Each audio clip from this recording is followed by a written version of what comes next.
Hello, everybody. Thank you for joining me today. My name is Socorro, and I'm here to give you guys the tea. So, in June of this year, I won a hearing for Social Security.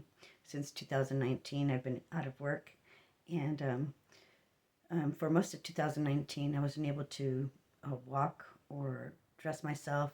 You know, I was becoming quadriplegic. I needed surgery in my neck.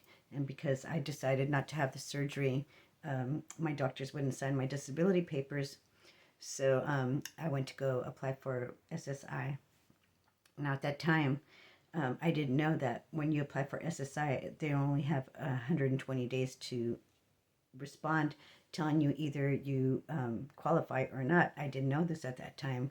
At that time, I had no idea really the rules and regulations and all that stuff about disability.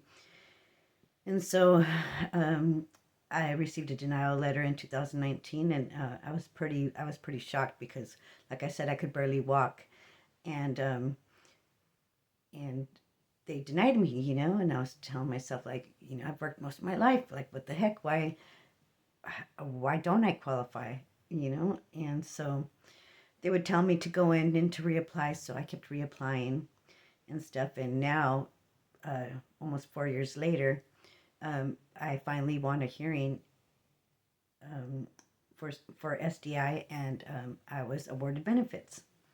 So at that time, the Social Security office here in my local area in Gilroy, um,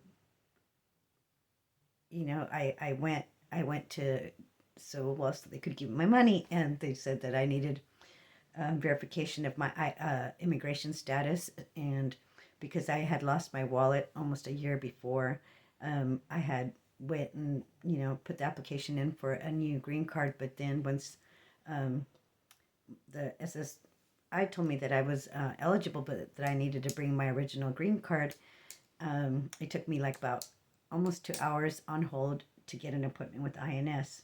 But the verification was in like 3 days before my deadline, and I went and turned it in thinking that everything was going to be cool. And then she told me that I needed a payee. So then I got my daughter to be a payee. But then as soon as I got my daughter to be a payee, my daughter and I started arguing.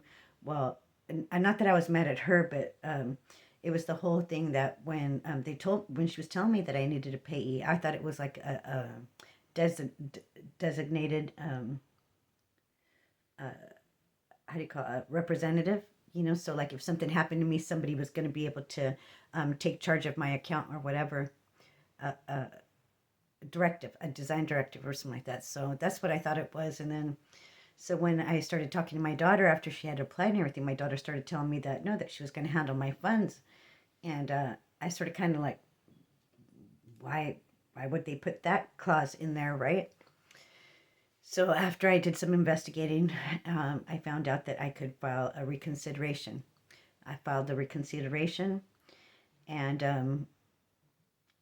then shortly after, um, the the lady that was working my case from the Gilroy office, she called and told me that I didn't qualify, that she was going to deny me. And I asked her, why? Why are you going to deny me? I turned in everything. She says, well, I haven't received anything. So this went on for like 2 weeks, right? So I went back to the office, asked about my paperwork, and I also had received a letter stating that my direct deposit had been changed. So at the time when I'm there talking about my payee, I'm asking the lady, like, hey, I took the letter in. I said, you guys sent me this letter saying that I have a direct deposit, where I don't even have an account. And the clerk was very rude and was telling me, like, don't worry about that. Don't worry about that. And he grabbed the letter out of my hand. He said, you don't have to worry about that because that's none of your business until you get approved. And what do you mean until I get approved? Well, you don't get approved until you turn in your verification.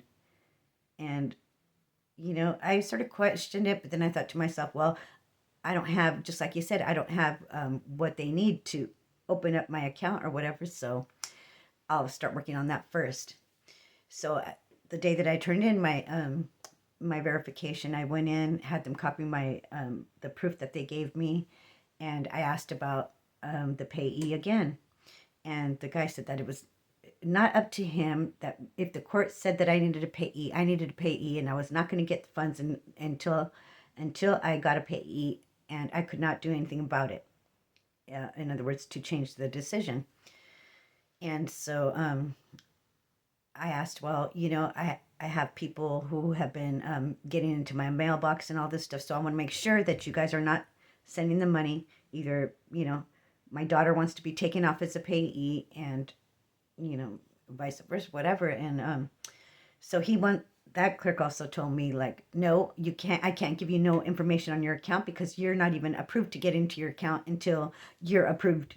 Once again, he told me.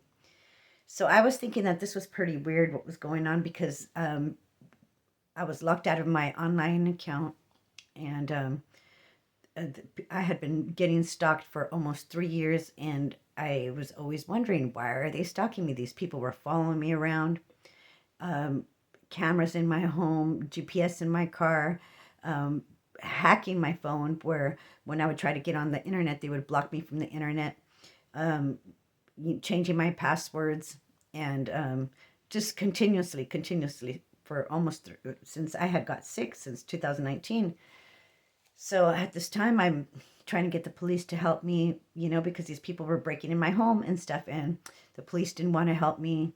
I contacted the FBI. The FBI said that they were too busy, that they couldn't handle my case, even though I was telling them that there was sexual assault, and had proof, video proof of me in an orgy that I don't even remember being in. And so my ex-boyfriend at that time and my previous ex-boyfriend, we were both bisexual men, had got together once I separated from the boyfriend before, and I guess plotted this scheme to scam me for money. Dude saw that I was applying for Social Security because he could see himself that I could barely walk sometimes or whatever. So he was pretty positive that I was gonna be given benefits. Anyway, so now 3 years later, when this lady starts giving me all this hassle, as I start investigating, I had to collect papers everywhere for. I was homeless from 2016 to almost 2020. And at that time, I was leaving bags here, boxes there, wherever I could stay, my storage, my mom's. Anyway, so as I started investigating, I started trying to collect all the paperwork, and to my surprise, I found letters saying that I had confirmation numbers, and more letters stating, some letters stating that I was blind. Oh, if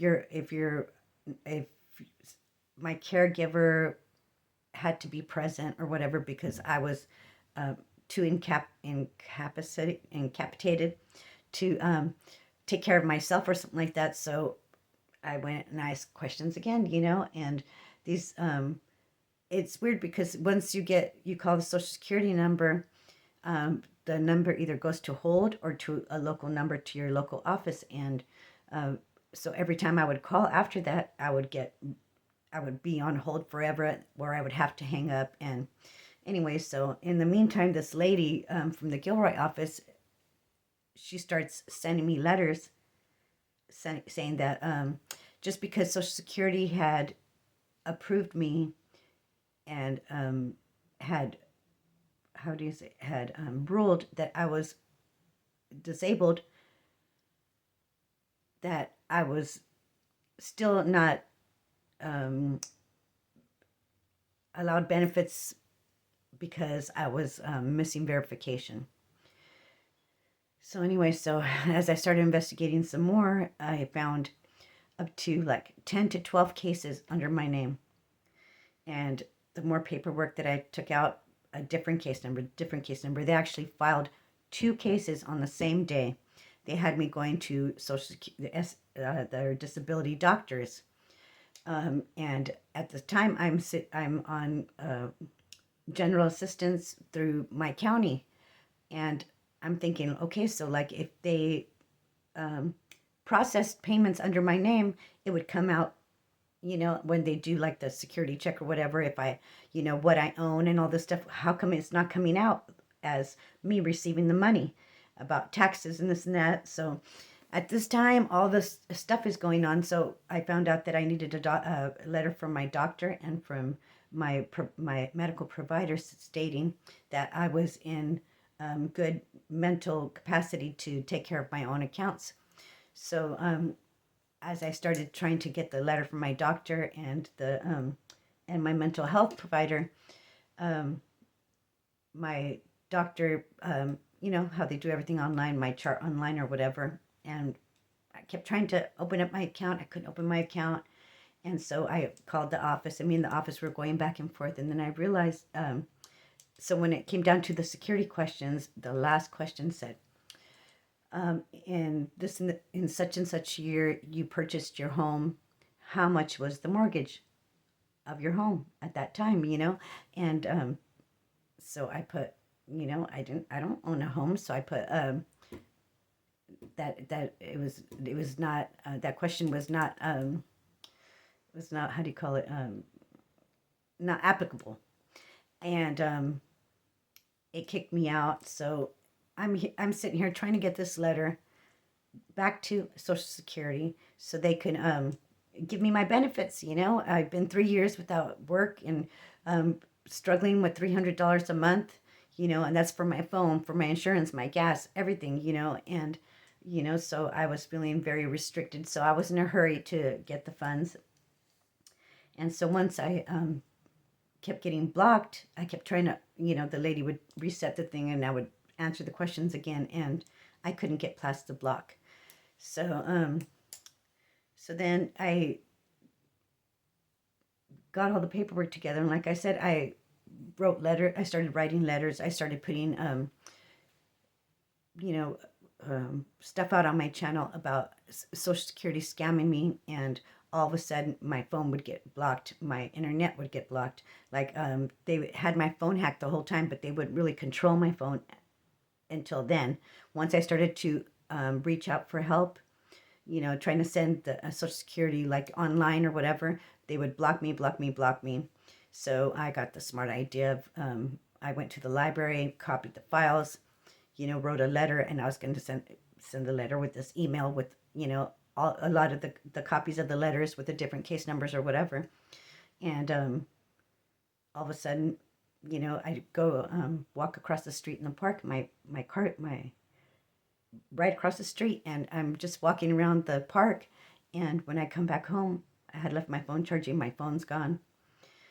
Anyway, so because I have no funds, I was almost all last month I was without a phone, where I couldn't contact people, the people that I had sent letters to, which was about 15 Social Security offices, disability offices, Medicare offices, stating, that I was, that the employees were being crooked and that they were taking my funds, I wrote a letter with all the get down, and I sent it to a lot of, like I said, about 15 offices, and I've received one letter since then. And this is all month long. These people have been not just coming into my home, stealing my food, stealing my tools, stealing my clothes, toilet paper, whatever. I mean, they come in, they take it, they take what they want.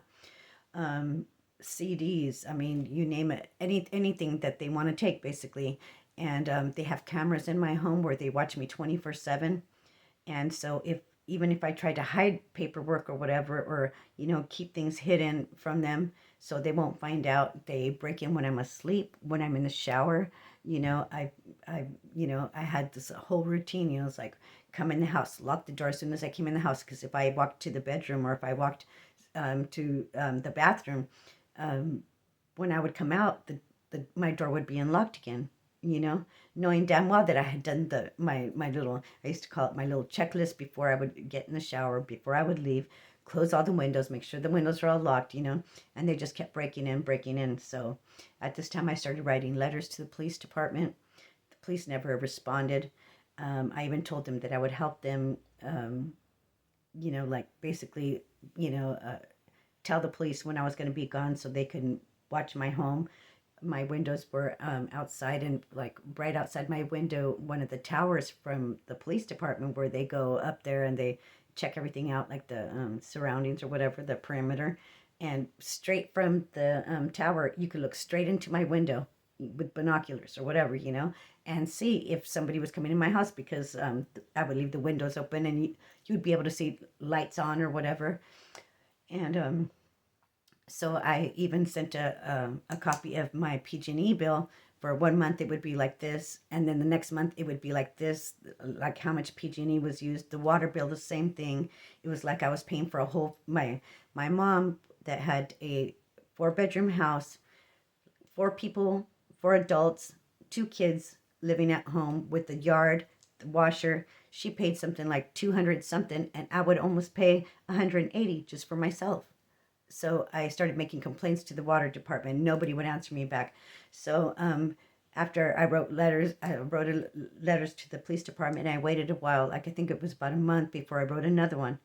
Hey, what's going on? I'm needing support here. If you guys aren't going to help me, I want to go file a police report.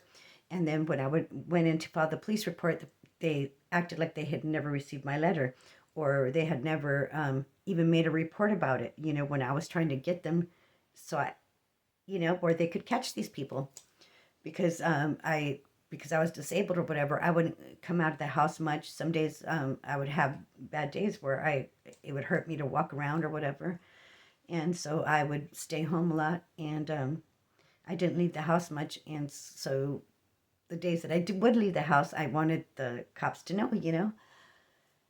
So finally, when I found the videos of the orgies, I had already moved to a new location, trying to get away from all the people who lived at that apartment complex, but all the people followed me over here.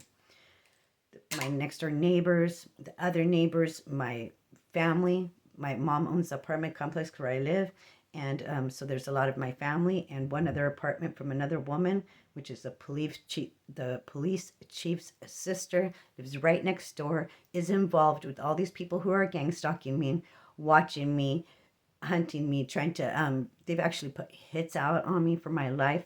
And at that whole time that I was being followed with stuff, I never had a clue about all this money that these people have been receiving under my name.